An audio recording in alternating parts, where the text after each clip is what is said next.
Hello learners, मैं नवनीत सिंह चाहर स्वागत करता हूं आपका भाग्योदय एकेडमी में।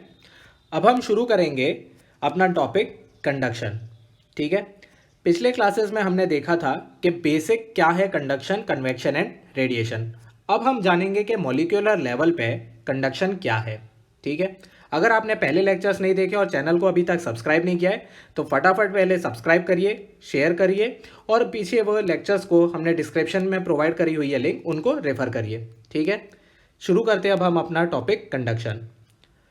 तो कंडक्शन जो है उसकी डेफिनेशन है, it is the transfer of energy from the more energetic particles to the adjacent less energetic ones due to interactions between the particles. चलिए समझते हैं इसका मतलब क्या है। इसका मतलब है कि हमारा एनर्जी का ट्रांसफ़र हो रहा है। ठीक है, यहाँ पे लिखा है एनर्जी, ट्रांसफ़र ऑफ एनर्जी। कहाँ से हो रहा है? जो पार्टिकल्स के पास एनर्जी ज़्यादा है, ठीक है, जिन पार्टिकल्स के पास एनर्जी ज़्यादा है उनसे हो रहा है। किनके पास? जिनके पास एनर्जी कम है। ठीक है, क्या हो रहा है? एनर्जी का ट्रांसफ़र हो रहा है। किन पार्टिकल से? उन पार्टिकल से जिनके पास एनर्जी ज़्यादा है। किधर हो रहा है? उन पार्टिकल्स को हो रहा है जिनके पास एनर्जी कम है। कैसे हो रहा है? इसलिए हो रहा है क्योंकि उन पार्टिकल के बीच में इंटरेक्शन है। ठीक है, तो इंटरेक्शन है मतलब कि उन दोनों के बीच में कुछ कम्युनिकेशन है, इसीलिए उन दोनों के बीच में एनर्जी का ट्रांसफ़र हो रहा है। ठीक है, इसको अगर हम लोग समझें, जो हमने लास्ट क्लास में अपनी की थी, ठीक है, हमने यही एज्यूम किया था कि टीचर था, हमारे पास एक बुक थी जिसे हमें ट्रांसफ़र करना था, है कि नहीं? तो सबसे पहली बात तो यहाँ पे बुक है हमारी एनर्जी, यही हमने बोला था लास्ट क्लास में। तो अभी मेरी एनर्जी, मेरे पास है एनर्जी, इसीलिए मेरे पास जो पार्टिकल हैं उसकी एनर्जी क्या हो गई? ज़्यादा हो गई। इन पार्टिकल्स की एनर्जी क्या हो गई? कम है मेरे से कंपेयर करें तो। अगर हम लोग एनर्जी का ट्रांसफ़र कर रहे हैं किधर से? मोर एनर्जेटिक पार्टिकल, जिसके पास अभी बुक है उधर से कर रहे हैं हम। किसके पास? जिसके पास अभी बुक नहीं है। जैसे ही हमने बुक इसको दी तो इसके पास एनर्जी आ गई। अब इसके पास एनर्जी ज़्यादा, इसीलिए हाई एनर्जी वाला पार्टिकल बन गया। अब ये क्या करेगा? लो एनर्जी वाले पार्टिकल को ट्रांसफ़र करेगा। तो ये इसने बुक इसको दे दी। तो इसी तरह से आपका एनर्जी का ट्रांसफ़र हो रहा था। ठीक है, तो यही आपकी डेफिनेशन ये कह रही है। दूसरी डेफिनेशन इसकी है, it refers to the transfer of heat within a body or between two bodies through molecules which are more or less stationery. इसका मतलब देखते हैं कि हमारे पास क्या है? एक ही बॉडी है मान लेते हैं। ठीक है, हमने क्या बोला है? हमने बोला है ट्रांसफर ऑफ हीट, या फिर हम बोल सकते हैं एनर्जी। ठीक है, with in a body or between two bodies. तो विद इन अ बॉडी मतलब कि एक ही बॉडी है, उसके यहाँ पे T1 टेम्परेचर है इस पॉइंट पे, और इस पॉइंट पे मान लेते हैं T2 टेम्परेचर है, और T1 is greater than T2। अगर एक ही बॉडी के अंदर ही आपका एनर्जी का ट्रांसफर हो रहा है या हीट ट्रांसफर हो रहा है, ठीक है, क्यों हो रहा है? क्योंकि टेम्परेचर डिफरेंस है। तो इस टाइप की एनर्जी ट्रांसफर को भी हम लोग क्या बोलेंगे? कंडक्शन बोलेंगे। या फिर आपके दो सिस्टम है, एक मान लेते हैं ये ब्लॉक ए है, दूसरा मान लेते हैं ये ब्लॉक बी है। ठीक है, इनके बीच में ये अच्छे से कांटेक्ट हो रखा है। तो यहाँ से भी अगर टेम्परेचर इसका मान लेते हैं T1 है, T2 है, again T1 is greater than T2, तो यहाँ पे भी आपके एनर्जी का ट्रांसफर जो हो रहा है वो भी आपका किसके कारण हो रहा है? कंडक्शन के कारण हो रहा है, क्योंकि यहाँ पे जो मीडियम है, एनर्जी का ट्रांसफर जो हो रहा है वो स्टेशनरी मॉलिक्यूल से हो रहा है, इसीलिए। ठीक है, तो यही है आपकी दो बेसिक डेफिनेशन का मतलब। दूसरा यहाँ पे एक जो नोट इंपॉर्टेंट है वो है कि conduction involves direct physical contact on molecular level. देख सकते हैं कि यहाँ पे आपका क्या हो रहा है? एक से दूसरे पार्टिकल में, दूसरे से तीसरे पार्टिकल में, ऐसे ही सो ऑन हमारी चलती गई थी एनर्जी। हर एक पार्टिकल के बीच में क्या था? इंटरेक्शन हो रहा था। तो इसीलिए हम बोल सकते हैं कि डायरेक्ट फिजिकल कांटेक्ट था। भाई बुक अगर देनी है तो हाथ से हाथ में ही देंगे, तो इसी को अगर हाथ से हाथ में दे रहे हैं तो मतलब कांटेक्ट हो रहा है। तो यही डायरेक्ट फिजिकल कांटेक्ट जो है वो मॉलिक्यूलर लेवल पे होता है कंडक्शन में। क्लियर है? अब देखते हैं कि मॉलिक्यूलर लेवल पे कैसे हो रहा है कंडक्शन इन गैसेस। सबसे आसान है गैसेस में समझना, इसीलिए उसी से शुरू करते हैं। ठीक है, मान लेते हैं कि ये आपकी फायर है। ठीक है, फायर है तो ऑब्वियस ही बात है, इसका ये आपकी प्लेट 1 है और ये प्लेट 2 है, इसका टेम्परेचर T1 है मान लेते हैं और प्लेट 2 का टेम्परेचर T2 है। Again T1 is greater than T2। अब फायर का टेम्परेचर मान लेते हैं T and it is greater than T1, ठीक है, it is greater than T1। अब टेम्परेचर क्या है? Temperature is nothing but the average kinetic energy of the molecules. अगर नहीं याद है तो लिख लीजिए कि temperature is the average kinetic energy of the molecules. जिसके पास आपके टेम्परेचर ज़्यादा है उसकी काइनेटिक एनर्जी मॉलिक्यूल की ज़्यादा है, ठीक है। अब फायर है तो इसका टेम्परेचर हाई है तो इसीलिए इसकी काइनेटिक एनर्जी ज़्यादा है। अब ये क्या करेगा, इस बॉल को जैसे ही हमने हीट किया, ठीक है, इसका टेम्परेचर बढ़ के कितना हो गया T1। अब मान लेते हैं ये आपका एक मॉलिक्यूल है 1, ठीक है, ये हमने मॉलिक्यूल ले लिया कौन सा 1। अब ये 1 कांटेक्ट में आया आपके वॉल के, ठीक है, यही आपकी वॉल 1। ये वॉल 1 के जैसे ही कांटेक्ट में आया, अब आपके वॉल के जो मॉलिक्यूल्स थे उनका टेम्परेचर हाई था तो इसीलिए वो लोग क्या कर रहे थे, विगरसली वाइब्रेट कर रहे थे, है कि नहीं। तो जैसे ही ये कांटेक्ट में आया आपका गैस का मॉलिक्यूल वॉल के, तो एनर्जी का कुछ ट्रांसफर होगा, एनर्जी का ट्रांसफर होगा तो इसकी भी एनर्जी बढ़ जाएगी मॉलिक्यूल 1 की। अब जैसे ही इसकी एनर्जी बढ़ेगी तो इसका मतलब इसकी काइनेटिक एनर्जी बढ़ी है तो इसका टेम्परेचर इंक्रीज होगा। अब ये गैस के मॉलिक्यूल्स हमेशा आपस ऐसे ही मूव करते रहते हैं रैंडम डायरेक्शन में, तो ये इसका मोशन हो रहा है कुछ इस तरफ। ऐसे ही और भी कुछ पार्टिकल्स होंगे ये येलो वाले जो आपकी वॉल 1 से कांटेक्ट में आए और उनका जो टेम्परेचर है या फिर जो काइनेटिक एनर्जी है वो इंक्रीज हो गई, ठीक है। वैसे ही कुछ आपके मॉलिक्यूल्स थे ब्लू वाले जो कि आपके वॉल 2 के कांटेक्ट में आए और उनके जो काइनेटिक एनर्जी और टेम्परेचर है वो आपका डाउन है। एक टाइम ऐसा हो सकता है कि आपका ये जो मॉलिक्यूल है, ठीक है, ये वाला जो मॉलिक्यूल है और ये वाला, ये दोनों क्या करेंगे, आपस में टकराएंगे। इन दोनों का क्या हो गया, कोलिजन हो गया। अब कोलिजन के कारण क्या होगा, इन दोनों की एनर्जी का ट्रांसफर होगा और ये जो आपका येलो था वो आपका थोड़ा सा उसका टेम्परेचर डाउन होगा और दूसरे वाले का टेम्परेचर थोड़ा सा इंक्रीज होगा। ऐसे ही करते करते क्योंकि रैंडम डायरेक्शन में मूव कर रहे हैं तो कुछ कोलिजन्स होंगे और उसके कारण हमारा एनर्जी का ट्रांसफर हो रहा है। तो वैसे ही देख सकते हैं कि येलो से आपकी एनर्जी जो है वो राइट हैंड साइड की तरफ जाती हुई ट्रांसफर हो रही है बिकॉज ऑफ मॉलिक्यूलर कोलिजन। किस में हो रही है, गैसेस में हो रही है। तो पहला रीजन क्या है आपका, मॉलिक्यूलर कोलिजन है, तो लिख लेते हैं मॉलिक्यूलर कोलिजन। इसके अलावा मान लेते हैं ये हमारा एक्स वाई प्लेन है, ठीक है, ये हमारा एक्स वाई प्लेन हो गया। हो सकता है कि आपका कोलिजन हो ही नहीं रहा हो, बिना कोलिजन हुए ही हमारा जो मॉलिक्यूल है वो यहाँ पे पहुँच गया। अब यहाँ पे अगर हमारा ये मॉलिक्यूल आ गया येलो वाला तो देख सकते हैं कि राइट हैंड साइड की कुछ एनर्जी पहले से इंक्रीज होगी क्योंकि हमारे इस पार्टिकल की एनर्जी तो पहले से ही हाई है।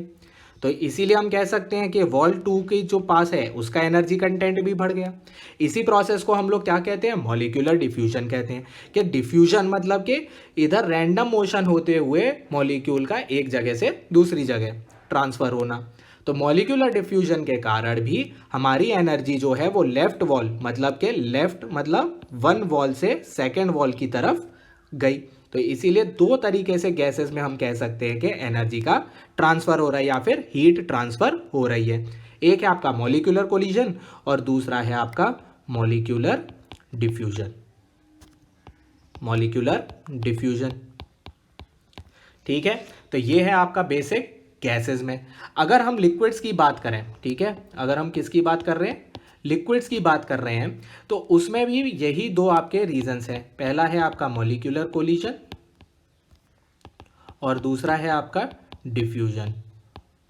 लेकिन अगर हम कंडक्टिविटी की बात करें, ठीक है, अगर हम कंडक्टिविटी की बात करें तो हमारी कंडक्टिविटी लिक्विड्स की जो होगी it will be greater than conductivity of gases. मतलब कंडक्टिविटी हम थोड़ी देर बाद में ही सीखेंगे, अभी यही समझ लीजिए कंडक्शन में हीट ट्रांसफर लिक्विड्स में ज़्यादा तेज़ी से होता है एज कंपेयर टू गैसेस। क्यों होता है, क्योंकि मॉलिक्यूल्स जो होते हैं लिक्विड के वो एक दूसरे के पास में होते हैं और गैसेस में जो डिस्टेंस होता है 2 मॉलिक्यूल्स के बीच में वो डिस्टेंस बहुत ही ज़्यादा होता है। इसीलिए हमारा लिक्विड में कंडक्शन हीट ट्रांसफर फास्ट होता है एज कंपेयर टू गैसेस के।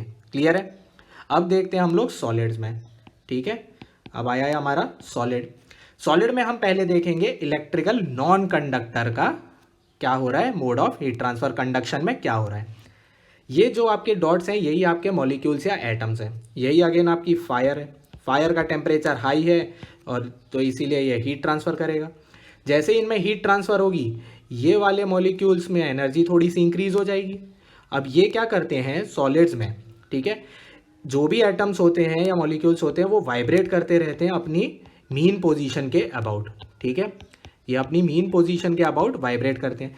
जैसे ही इनका टेम्परेचर, ये मान लेते हैं फर्स्ट वाला है, ठीक है, अब इसका टेम्परेचर जो है वो बढ़ चुका है तो ये ज़्यादा वाइब्रेट करना लगेगा, मतलब कि इसकी जो भी मीन पोजीशन से डिस्टेंस डिस्प्लेस होगा इधर उधर जो जाएगा वो ज़्यादा डिस्टेंस कवर करेगा पहले से। क्यों? क्योंकि इसका टेम्परेचर अब बढ़ गया है, इसके पास ज़्यादा एनर्जी आ गई है। जैसे ही ये इधर जाता है ये वाला इधर आया और ये वाला अभी यहाँ पे आया, जैसे ये दोनों कांटेक्ट में आएंगे तो इनमें एनर्जी का ट्रांसफ़र होगा और इसीलिए सेकंड वाले एटम की या मॉलिक्यूल की एनर्जी भी इंक्रीज हो जाएगी। वैसे ही यहाँ पे भी आपके दो पार्टिकल्स में कोलिजन हुआ, वैसे ही आपके यहाँ पे भी दो में कोलिजन हुआ। देख सकते हैं कि ऐसे ही कोलिजन करते हुए आपका जो है एनर्जी का ट्रांसफ़र हो रहा है, ठीक है। क्यों हो रहा है? क्योंकि आपके जो एटम्स या मॉलिक्यूल्स हैं वो अपने मीन पोजीशन के अबाउट वाइब्रेशन होता रहता है उनका, ठीक है। और ये किस स्ट्रक्चर में होते हैं? लैटिस स्ट्रक्चर में होते हैं। इसीलिए हम लोगों ने इस जो भी ट्रांसफ़र प्रोसेस हो रही है उसका नाम दिया है आपका लैटिस वेव्स या फिर लैटिस वाइब्रेशन, ठीक है। तो ये हमारा किसके कारण हो रहा है? आपका लैटिस वाइब्रेशन और वेव्स, ठीक है। तो ये रीजन है आपका किसमें? इलेक्ट्रिकल नॉन कंडक्टर के केसेस में। कैसे हुआ? दो एटम्स का कोलिजन हुआ, वो वाइब्रेट कर रहे थे अपने मीन पोजीशन के अबाउट, कोलिजन से एनर्जी का ट्रांसफर हो गया एक जगह से दूसरी जगह तक, क्लियर है। और उसी ट्रांसफर प्रोसेस का हमने क्या नाम दिया? लैटिस वेव्स और लैटिस वाइब्रेशन, क्लियर है। अब चलते हैं कंडक्टर्स के केस में। कंडक्टर का केस क्या है कि कंडक्टर आपके कौन से होते हैं? जिनमें फ्री इलेक्ट्रॉन्स प्रेजेंट होते हैं। आपके इलेक्ट्रिकल नॉन कंडक्टर कौन से होते हैं? जिनमें फ्री इलेक्ट्रॉन्स नहीं प्रेजेंट होते हैं। और कंडक्टर कौन से होते हैं? जिनमें फ्री इलेक्ट्रॉन्स प्रेजेंट होते हैं। अब फ्री इलेक्ट्रॉन आपके कहीं पे भी लैटिस में पूरे घूम सकते हैं। अब जैसे ही हमारी फायर से एनर्जी ट्रांसफ़र हुई तो पहले वाला आपकी इसकी एनर्जी बढ़ गई सबकी, जैसे ही इनकी एनर्जी बढ़ गई है तो थोड़े से इलेक्ट्रॉन्स, ये भी क्या हैं? आपके फ्री इलेक्ट्रॉन्स हैं, क्लियर है। जो छोटी डॉट है वो आपके क्या हैं? फ्री इलेक्ट्रॉन्स हैं। अब ये फ्री इलेक्ट्रॉन्स भी जो भी फायर के विसिनिटी या फिर नज़दीक थे उनकी भी एनर्जी बढ़ेगी। अब ये फ्री इलेक्ट्रॉन्स कहीं पे भी जा सकते हैं। सबसे पहले तो कंडक्टर में भी जो एटम्स मॉलिक्यूल्स हैं वो वाइब्रेट कर रहे होंगे, तो लेटेस्ट वाइब्रेशन वेव्स तो इसमें भी प्रेजेंट है, ठीक है। तो वाइब्रेशन के कारण भी इसमें एनर्जी का ट्रांसफ़र हुआ या हीट ट्रांसफ़र हुआ इस डायरेक्शन में। लेकिन ये जो आपके इलेक्ट्रॉन्स है फ्री इलेक्ट्रॉन, वो तो कहीं पे भी रैंडम घूम सकते हैं। हो सकता है कि ये वाला इलेक्ट्रॉन घूम के अब इधर पहुंच गया हो। तो देख सकते हैं कि पहले धीरे धीरे आपके वाइब्रेशन से एनर्जी ट्रांसफ़र होती है एक से दूसरे में, दूसरे से तीसरे में, ऐसे करके हमारी एनर्जी ट्रांसफ़र हो रही है। लेकिन ये फ्री इलेक्ट्रॉन जो है, ठीक है, ये फ्री इलेक्ट्रॉन कहीं पे भी घूम के जा सकता है आगे। इसकी एनर्जी हाई था, अब ये यहाँ पे पहुँच गया, जैसे ही ये इस आइटम से टकराएगा या मॉलिक्यूल से टकराएगा तो इसकी एनर्जी जल्दी ट्रांसफ़र हो जाएगी। तो ये प्रोसेस जो है वो काफ़ी स्पीड अप हो गई, मतलब काफ़ी फास्ट हो गई, क्योंकि इलेक्ट्रॉन बहुत जल्दी पहुँच गया आगे और जबकि वाइब्रेशन टकरा टकरा के आ रहे थे तो धीरे आ रहे थे। तो इसीलिए हम कह सकते हैं कि कंडक्टर्स में जो कंडक्शन हीट ट्रांसफ़र होगा वो आपके दो रीज़न के कारण हो रहा है। सबसे पहला तो वही है लैटिस वेव्स, और जो दूसरा कारण है and flow of free electrons. जो ये कंडक्टर में मेन रीज़न है कि कंडक्शन जो है इसमें दो रीज़न से हो रही है, तो ऑब्वियस सी बात है कि नॉन कंडक्टर से कंडक्टर की जो हीट ट्रांसफ़र रेट है, मतलब जितनी तेज़ी से हीट फ्लो हो रही है वो फास्ट होगी in conductors as compared to non conductors. और क्यों होगी?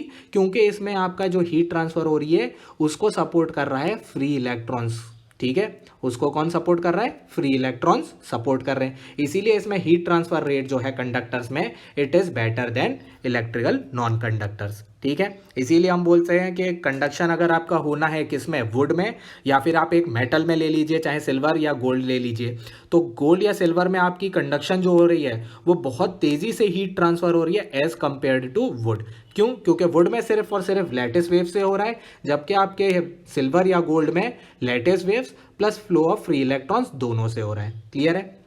दूसरी जो इंपॉर्टेंट बात है यहाँ पे वो ये है कि आपके ये जो फ्लो ऑफ फ्री इलेक्ट्रॉन्स है it is mainly responsible for heat conduction. ठीक है, ये आपका मेन रीज़न है किसमें, आपका कंडक्शन का कंडक्टर्स में। तो ये है आपका मेन रीज़न। ठीक है, तो ये था आपका बेसिक कंडक्शन का, जो भी आपको जानने की ज़रूरत थी कि कैसे बेसिकली हो रहा है कंडक्शन। क्लियर है। दूसरा, जिसमें भी आपका फ्री इलेक्ट्रॉन्स होंगे उसमें हीट ट्रांसफर रेट कंडक्शन से ज़्यादा होगी एज कंपेयर टू उन चीज़ों के जिसमें फ्री इलेक्ट्रॉन्स प्रेजेंट नहीं है। दूसरा, हमारे जो सॉलिड के कंडक्शन हीट ट्रांसफ़र रेट हैं वो लिक्विड से ज़्यादा होंगे, और जो लिक्विड में हीट ट्रांसफ़र रेट हैं वो आपके गैसेस से ज़्यादा होंगे। क्यों? क्योंकि आपके कंडक्शन जो सॉलिड्स हैं उनमें मॉलिक्यूल्स बहुत पास पास होते हैं, लिक्विड्स में उनसे थोड़ा दूर होते हैं, और गैसेस में बहुत दूर होते हैं as compared to liquid and solid. ठीक है, तो ये आपके कुछ बेसिक चीज़ें थी जानने के लिए। दूसरा, कि आपके ये जो लैटिस वेव्स हैं, ठीक है, जो ये लैटिस कंपोनेंट है, ठीक है, lattice component, it depends on molecular arrangement.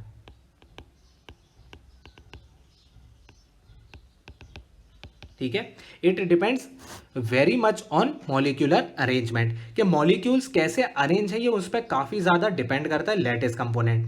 ठीक है, जिसके भी अरेंजमेंट अच्छी होती है, जैसे कि आपके एमरफस और क्रिस्टलाइन की बात करें तो क्रिस्टलाइन सब्सटेंसेस में जो लैटिस अरेंजमेंट होता है वो बहुत ही अच्छा होता है, यूनिफॉर्म होता है, जबकि एमरफस में नहीं होता।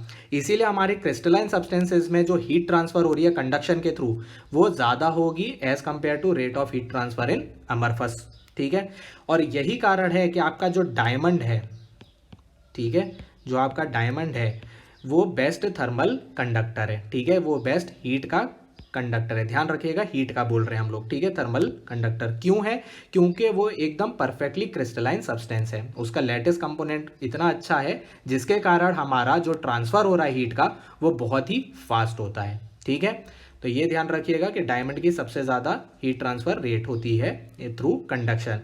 अभी कंडक्टिविटी क्या है, और ये कंडक्शन जो हमारे आगे हम पढ़ेंगे कि कंडक्टिविटी क्या होती है, उसका वेरिएशन कैसे है, वो हम नेक्स्ट लेक्चर्स में जानेंगे। अभी हमें बस ये बेसिक यही समझना था कि बेसिक जो कंडक्शन है हीट का वो कैसे हो रहा है। तो मेन है रीज़न आपका कोलिजन और lattice vibration waves and flow of free electrons. ठीक है, तो ये हो गया आपका कंडक्शन।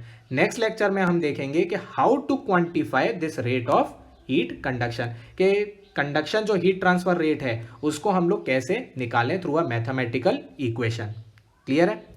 Thank you.